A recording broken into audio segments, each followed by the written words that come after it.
ಈ ಮಧ್ಯೆ Iran America ಯುದ್ಧದಿಂದ ಮಧ್ಯಪ್ರಾಚ್ಯ ಅಷ್ಟೇ ಅಲ್ಲದೆ ಭಾರತದ ಮೇಲೆ ಹೆಚ್ಚಿನ ಪರಿಣಾಮ ಬೀರಿದೆ. ದೇಶದಲ್ಲಿ ಸಿಲಿಂಡರ್ ಗ್ಯಾಸ್, ಪೆಟ್ರೋಲ್, ಡೀಸೆಲ್ ಸಿಗದೆ ಜನ ಪರದಾಡ್ತಾ ಇದ್ದಾರೆ. ಆದ್ರಿಂದ ಪ್ರಧಾನಿ ನರೇಂದ್ರ ಮೋದಿ ನಾಳೆ ಎಲ್ಲಾ ರಾಜ್ಯಗಳ ಮುಖ್ಯಮಂತ್ರಿಗಳ ಜೊತೆ ಸಭೆ ನಡೆಸಲಿದ್ದಾರೆ. ವಿಡಿಯೋ ಕಾನ್ಫರೆನ್ಸ್ ಮೂಲಕ ಎಲ್ಲಾ ಸಿಎಂಗಳ ಜೊತೆ ಮುಂದೆ ಕೈಗೊಳ್ಳಬೇಕಾದ ಮುಂಜಾಗ್ರತಾ ಕ್ರಮಗಳ ಕುರಿತು ಚರ್ಚಿಸಲಿದ್ದಾರೆ. ತೈಲ, ಅನಿಲ, ರಸಗೊಬ್ಬರ ಮತ್ತು ಅಗತ್ಯ ವಸ್ತುಗಳ ಲಭ್ಯತೆ ಕುರಿತಾಗಿ ಸಮಾಲೋಚನೆ ನಡೆಸಲಿದ್ದು, ಹರ್ಮುಜ್ ಜಲಸಂಧಿ ಇನ್ನಷ್ಟು ದಿನ ಬಂದಾದರೆ ಮುಂದಿನ ಪರಿಹಾರ ಕ್ರಮಗಳ ಬಗ್ಗೆ ಸಲಹೆಯನ್ನು ಕೂಡ ಪಡೆಯಲಿದ್ದಾರೆ.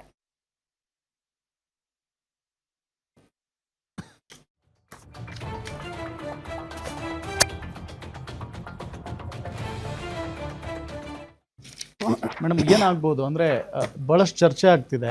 ಈ ಲಾಕ್ಡೌನ್ ಅನ್ನೋ ಪದ ಬಂತು, ಭಯ ಪಟ್ಬಿಟ್ಟಿದ್ದಾರೆ ಜನ. ಅಲ್ಲ, ಭಯ ಅಂತೂ ಎಲ್ಲರಿಗೂ ಇದೆ. ನನ್ಗೂ ಕೂಡ ಈಗ ಈ ಎಲ್ಲಾ ರಾಜ್ಯಗಳ ಮುಖ್ಯಮಂತ್ರಿಗಳ ಜೊತೆಗೆ ನಾಳೆ ಏನು ವಿಡಿಯೋ ಕಾನ್ಫರೆನ್ಸ್ ಅಲ್ಲಿ ಪ್ರಧಾನಮಂತ್ರಿಗಳು ಮಾತಾಡ್ತಾ ಇದ್ದಾರೆ. ಇಂಥ ಸುದ್ದಿಗಳನ್ನ ಕೇಳಿದಾಗ ಏನೋ ದೊಡ್ಡದಾಗ್ಬಹುದೇನೋ ಅಥವಾ ಏನೋ ಆಗ್ಲಿಕ್ಕಿದೆಯೇನೋ, ಏನೋ ದುಸ್ತರವಾದಂತ ಪರಿಸ್ಥಿತಿಯನ್ನ ಎದುರಿಸಬೇಕಾಗಬಹುದೇನೋ. ಸೊ ಈ ನಿಟ್ಟಿನಲ್ಲಿ ಪ್ರಧಾನಮಂತ್ರಿಗಳು ಎಲ್ಲರನ್ನು ವಿಶ್ವಾಸಕ್ಕೆ ತೆಗೆದುಕೊಳ್ತಾ ಇದ್ದಾರೆ. ರಾಜ್ಯಸಭೆ ಮತ್ತು ಲೋಕಸಭೆಯಲ್ಲಿ ಮಾತಾಡಿದ್ರು, ಅದಾದ್ಮೇಲೆ ಆಲ್ ಪಾರ್ಟಿ ಮೀಟಿಂಗ್ ಅನ್ನ ಕರೆದ್ರು, ಎಕ್ಸ್ಪ್ಲೈನ್ ಮಾಡಿದ್ದಾರೆ ಸ್ಥಿತಿಗತಿಗಳನ್ನ. ಈಗ ಎಲ್ಲಾ ರಾಜ್ಯಗಳ ಮುಖ್ಯಮಂತ್ರಿಗಳ ಜೊತೆಗೂ ಕೂಡ ಸಭೆ ನಡೆಸ್ತಾ ಇದ್ದಾರೆ ಅಂತ. ಬಟ್ ಇದ್ರಲ್ಲೂ ಕೂಡ ಸಿದ್ದರಾಮಯ್ಯನವ್ರು ನಾನ್ಯಾಕೆ ಹೋಗ್ಬೇಕು ನೋಡ್ರು, ಮೋದಿ ಅವರು ಪರಿಸ್ಥಿತಿಯನ್ನ ಎಲ್ಲಿಗೆ ತಂದಿಟ್ಬಿಟ್ರು.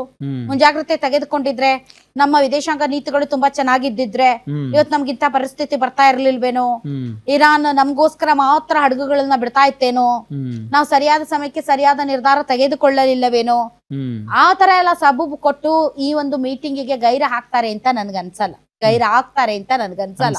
ಯಾಕೆಂದ್ರೆ ಈ ಕ್ರೈಸಿಸ್ ಆರಂಭ ಆದಾಗ ಮೊದಲಿಗೆ ಮೋದಿ ಅವ್ರಿಗೆ ಪತ್ರ ಬರೆದಿದ್ದೆ ಸಿದ್ದರಾಮಯ್ಯನವರು. ತುಂಬಾ ತೊಂದರೆ ಆಗ್ತಾ ಇದೆ, ದಯವಿಟ್ಟು ಪರಿಸ್ಥಿತಿಯನ್ನ ಯಾವ ರೀತಿ ನಿಭಾಯಿಸ್ತಿರೋ ನೋಡಿ ಅಂತ.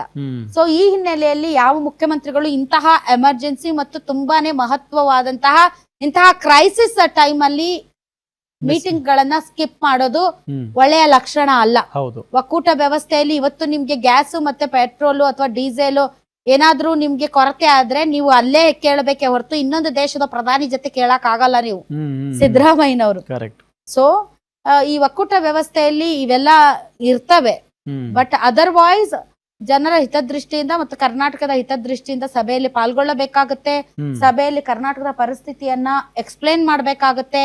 ಕರ್ನಾಟಕದಲ್ಲಿ ಜನ ಹೇಗೆ ಆತಂಕದಲ್ಲಿದ್ದಾರೆ, ಕರ್ನಾಟಕದ ಜನ ಯಾವ ರೀತಿ ಸಮಸ್ಯೆಗಳನ್ನ ಎದುರಿಸ್ತಾ ಇದ್ದಾರೆ, ಆಕ್ಚುಯಲ್ ಆಗಿ ಆನ್ ಗ್ರೌಂಡ್ ನಮ್ಗೆ ಎಷ್ಟು ಪೂರೈಕೆ ಆಗ್ತಾ ಇದೆ, ನಮ್ಗೆ ಇನ್ನು ಎಷ್ಟು ಬೇಕು ಅನ್ನೋದರ ಜೊತೆಗೆ ಮುಖ್ಯಮಂತ್ರಿಗಳು ಪ್ರಧಾನಮಂತ್ರಿಗಳು ಕೂಡ ರಾಜ್ಯಗಳು ಆದಷ್ಟು ನಿಗಾ ಇಡಬೇಕು. ಕಾಳಸಂತೆಯಲ್ಲಿ ಮಾರಾಟ ಮಾಡೋದಾಗಿರ್ಬೋದು, ಕೃತಕ ಅಭಾವ ಸೃಷ್ಟಿಸುವಂತದ್ದಾಗಿರ್ಬೋದು, ಅಥವಾ ಫೇಕ್ ನ್ಯೂಸ್ ಗಳನ್ನ ಸ್ಪ್ರೆಡ್ ಮಾಡೋದಂತಾಗಿರ್ಬೋದು, ತಮ್ಮ ಲಾಭದ ಹಿತದೃಷ್ಟಿಯಿಂದ ಹೇಗ್ ಬೇಕಾದ್ರೂ ಈ ಒಂದು ಆನ್ ಗೋಯಿಂಗ್ ಇಶ್ಯೂನ ಡೈವರ್ಟ್ ಮಾಡುವಂತ ಸಾಧ್ಯತೆ ಇರ್ಬೋದು.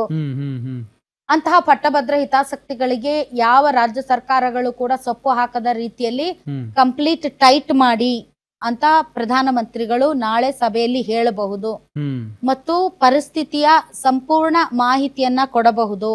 ಎಷ್ಟು ಸ್ಟಾಕ್ ಇದೆ, ಎಷ್ಟು ಸ್ಟಾಕ್ ಇಲ್ಲ, ಮತ್ತು ರಾಜ್ಯಗಳಿಗೆ ನಾವ್ ಏನೇನ್ ಕೊಡ್ತಾ ಇದೀವಿ, ನಾಳೆ ಇನ್ನೆಷ್ಟು ಕೊಡಬಹುದು, ಯಾವ ನಿಟ್ಟಿನಲ್ಲಿ ನೀವು ಕಟ್ ಆಫ್ ಮಾಡಬಹುದು, ಕಟ್ಟುನಿಟ್ಟಿನ ಕ್ರಮ ಕೈಗೊಳ್ಳಬಹುದು, ಬಚಾವ್ ಮಾಡಬಹುದು, ಕಡಿತ ಮಾಡಬಹುದು, ನಿಮ್ಮ ರಾಜ್ಯದ ಸ್ಥಿತಿಗತಿಗೆ ಅನುಗುಣವಾಗಿ, ಬೇಡಿಕೆ ಪೂರೈಕೆಗಳ ಅನುಗುಣವಾಗಿ ನೀವು ಎಲ್ಲೆಲ್ಲಿ ಖರ್ಚುಗಳನ್ನ ಕಡಿಮೆ ಮಾಡ್ಕೊಳ್ಬಹುದು, ಈ ತರದ್ದೆಲ್ಲ ಡಿಸ್ಕಷನ್ ನಡಿಬಹುದು ಅಂತ ಅನ್ಸುತ್ತೆ. ಬಟ್ ಇಂತಹ ಎಲ್ಲಾ ವಿಚಾರಗಳನ್ನ ಜನ ನೋಡಿದಂತ ಸಂದರ್ಭದಲ್ಲಿ ಏನಾಗುತ್ತಪ್ಪ ಅಂತ ಈಗ ನೋಡಿ, ಉದಾಹರಣೆಗೆ ಜನ ಒಂದು ಹೊಸದ್ ಏನಾದ್ರೂ ಖರೀದಿ ಮಾಡ್ಬೇಕಂದ್ರೂ ಕೂಡ, ಯುಗಾದಿಗೆ ಬಟ್ಟೆ ಖರೀದಿ ಮಾಡ್ಬೇಕಂದ್ರೂ ಕೂಡ ಯೋಚನೆ ಮಾಡಿದ್ದಾರೆ ಜನ.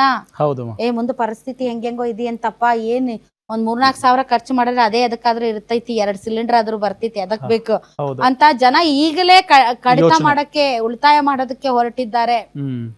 ತುಂಬಾ ದೊಡ್ಡ ದೊಡ್ಡ ಪ್ಲಾನ್ಸ್. ಈಗ ಬಹಳಷ್ಟು ಜನ ಇದು ರಜೆ ಟೈಮ್, ಮಕ್ಕಳಿಗೆ ಎಕ್ಸಾಮ್ ಮುಗಿದು ಬೇಸಿಗೆ ರಜೆ ಇದು. ಯೂಶುವಲಿ ಏನಾಗುತ್ತೆ ಅಂತಂದ್ರೆ ಪೋಷಕರು ಬೇಸಿಗೆ ರಜೆಯಲ್ಲೇ ಟ್ರಿಪ್ಸ್ ಗಳನ್ನ ಹಾಕೋದು, ಮಕ್ಕಳನ್ನ ಕರ್ಕೊಂಡು ಹೋಗೋದು ಎಲ್ಲ ಪ್ಲಾನ್ ಮಾಡ್ಕೊಂಡಿರ್ತಾರೆ, ಮೊದಲೇನೆ ಫಿಕ್ಸ್ ಮಾಡ್ಕೊಂಡಿರ್ತಾರೆ.